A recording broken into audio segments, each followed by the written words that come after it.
तो जी ओके। तपस्या आपने बताया अभी जस्ट लास्ट में कि इससे तपस्या तो बहुत इंपॉर्टेंट कंपोनेंट है बाबू जी भगवान को प्राप्त करने के लिए। तो आपने भी बताया कि तपस्या से प्राप्त नहीं हो सकता है। वो मैं समझ में नहीं आया बाबू जी, वो आपने जो बताया ना, मतलब आई डिडंट गेट इट। वो आप इसलिए नहीं समझ में आया क्योंकि मैंने एक्सप्लेन नहीं किया ना उसको, मैंने सिर्फ उसको छू के आगे बढ़ गया था। देखो, तपस्या एक अंग हो सकता है भक्ति को सपोर्ट करने के लिए, लेकिन अगर कोई व्यक्ति ये सोचे कि मैं तपस्या के बल पर भगवान को प्राप्त कर लूँगा, वो संभव नहीं है। वो तो भगवान कई जगह बोल रहे हैं, और इनफैक्ट चैतन्य महाप्रभु ने अपनी लीला में भी ये दिखाया। वो दूध पीने वाला ब्राह्मण आया था, उसने पूरा जीवन सिर्फ दूध ही दूध पिया था, लेकिन चैतन्य महाप्रभु ने बोला ये तपस्या के बल पे नहीं तुम पा सकते भाई, भगवान को प्राप्त करना है तो भक्ति से प्राप्त होगा। तो उसने, ब्राह्मण ने तुरंत एक्सेप्ट किया, उसने बोला हाँ मैं अपनी गलती मान गया, मुझे क्षमा कर दीजिए, मैं वापस आऊँगा, मैं यहाँ पे रहने का हकदार नहीं हूँ।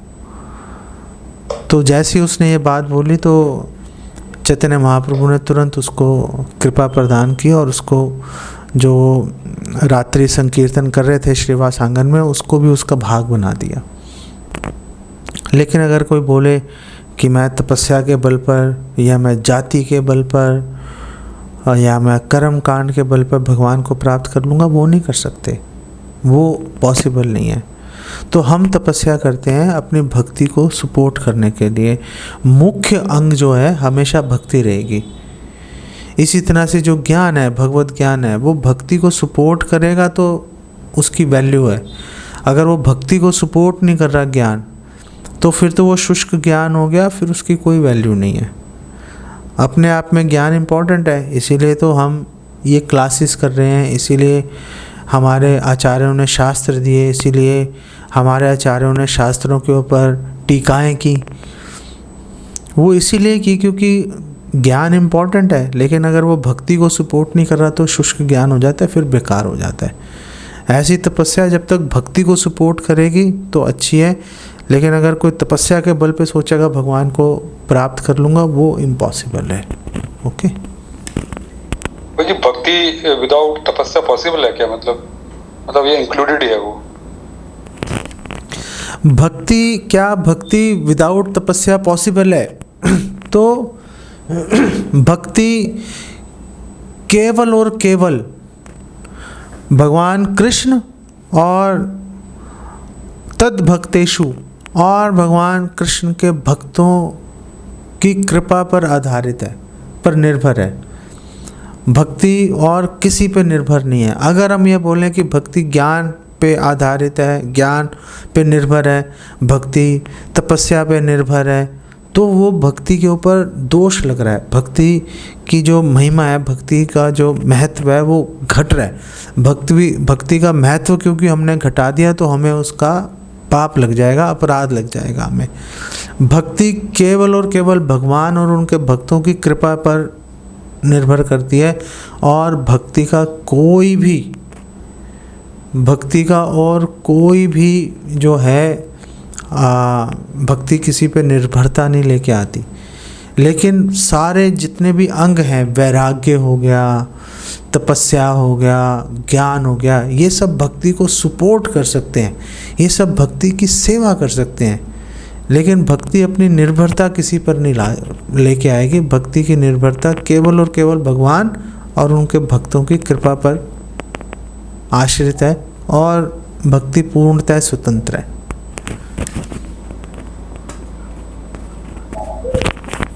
तो जी हम जो 4 नियमों का पालन कर रहे हैं, वो तो एक तरह से तपस्या ही तो है बाबू जी। अगर वो भी नहीं करेंगे तो फिर भक्ति भी कहाँ होगी? हाँ तो ठीक है, तो हम 4 नियमों का पालन कर रहे हैं भक्ति को सपोर्ट करने के लिए ना। हम ये तो नहीं सोच रहे कि हम 4 नियम का पालन करेंगे तो उसी से भगवान मिल जाएंगे, तो उससे तो भगवान, अगर हम 4 नियमों का पालन नहीं करते हैं तो हमें भगवान की कृपा तो मिलेगी नहीं। ये तो अनिवार्य हो गया बाबू जी। अगर हम 4 नियमों का पालन नहीं करें, सिर्फ चैंटिंग करते रहें, तो हमें भगवान की कृपा नहीं मिलेगी। और फिर तो अनिवार्य हो गया। वो वैसे अनिवार्य नहीं है। भक्ति 4 नियमों के ऊपर आश्रित नहीं है।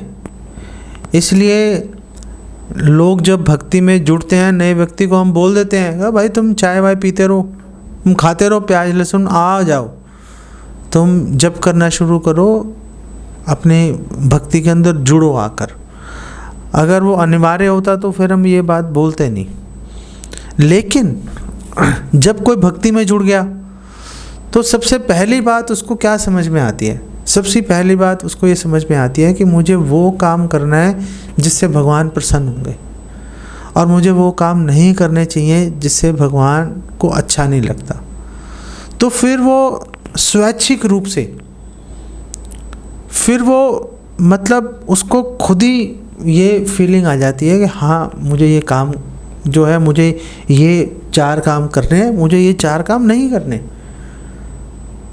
तो फिर वो अपनी मर्जी से इस बात को सोचता है। किसी को कोई ज़बरदस्ती ना तो कोई आज तक करवा पाया, ना कोई करता है। 2-4 दिन की मैं गिनती नहीं गिनता। अगर पूरा जीवन करना है तो फिर तो अपने मन से स्वेच्छा से ही होगा, अदरवाइज हो नहीं सकता। तो अगेन जो 4 नियम है वो भक्ति के लिए अनिवार्य नहीं है, लेकिन एक भक्त स्वैच्छिक रूप से उसका पालन करता है। प्रभु जी, जैसे तपस्या का भी लेवल होता है। जैसे कोई आपने बताया जो शुरू में आ रहा है, आप उसको कुछ ही मना नहीं करते कि ठीक है जो कर रहा कर। तो पर तभी भी वो एक तपस्या ये कर रहा है कि वो सब कुछ छोड़ के मंदिर तो आ रहा है। तो जैसे जैसे भक्त आगे भक्ति में बढ़ता है, उसका तपस्या का लेवल भी स्टेप बाय स्टेप बढ़ता जाता है। तो हम तो तपस्या को एकदम ये नहीं बोल सकते कि तपस्या एक तरह से मुझे अनिवार्य लगता है, मतलब मुझे मतलब, पर उसका लेवल डिफरेंट हो सकता है at different stage of devotees के। सवाल आपने सवाल पहले कुछ और पूछा था, अब आप किसी और सवाल पे चले गए। सवाल सुनो, मैं आपकी बात समझ गया हूँ। सवाल ये था, जो मूल प्रश्न था, मूल प्रश्न ये था कि क्या तपस्या भक्ति के लिए अनिवार्य है कि नहीं है? क्या भक्ति तपस्या पर आश्रित है कि नहीं है? नहीं है। क्या तपस्या करनी चाहिए? बिल्कुल तपस्या करनी चाहिए। उसमें तपस्या, हम तपस्या को नीचे नहीं गिरा रहे, हम तपस्या का अपमान नहीं कर रहे, हम भक्ति को ऊपर उठा रहे हैं कि भक्ति भाई किसी पे आश्रित नहीं है। हम भक्ति की महिमा को घटने नहीं दे रहे। तपस्या का अपना महत्व है और रहेगा, उसमें कोई क्वेश्चन नहीं है। वैराग्य उसका अपना महत्व है, रहेगा। लेकिन वैराग्य भक्ति को हम सोचें कि भक्ति वैराग्य पर आश्रित है, बिल्कुल आश्रित नहीं है। भक्ति वैराग्य पर आश्रित है, भक्ति तपस्या पे आश्रित है, बिल्कुल आश्रित नहीं है। लेकिन तपस्या एक महत्वपूर्ण अंग है। तपस्या भक्ति को पुष्ट करता है, तपस्या से भक्ति करना आसान हो जाता है, इसमें कोई क्वेश्चन नहीं है। अब जहाँ तक पहले जब डिवोटीज आते हैं, जब लोग कोई नया व्यक्ति आता है, अब वो अपने घर को छोड़ के, अपने काम को छोड़ के वो आ गया मंदिर में, सेंटर में आ गया, प्रोग्राम अटेंड कर रहा है, तो वो तपस्या है ना। लेकिन उस समय जब वो आता है ना, उस समय उसके मन में भक्ति की भावना नहीं होती, उस समय उसके मन में मोक्ष की भावना होती है, मुमुक्षु होता है।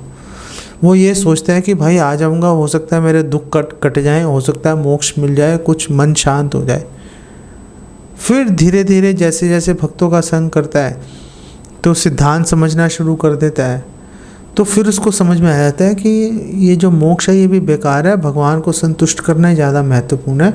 तो फिर वो उस दिशा में चलना शुरू कर देता है, और फिर उसको ये समझ में आ जाता है कि भगवान जब से भी संतुष्ट होते हैं, वो तो कोई क्वेश्चन ही नहीं है। लेकिन भगवान को अच्छा लगता है अगर हम कुछ कार्य करें और कुछ कार्य ना करें।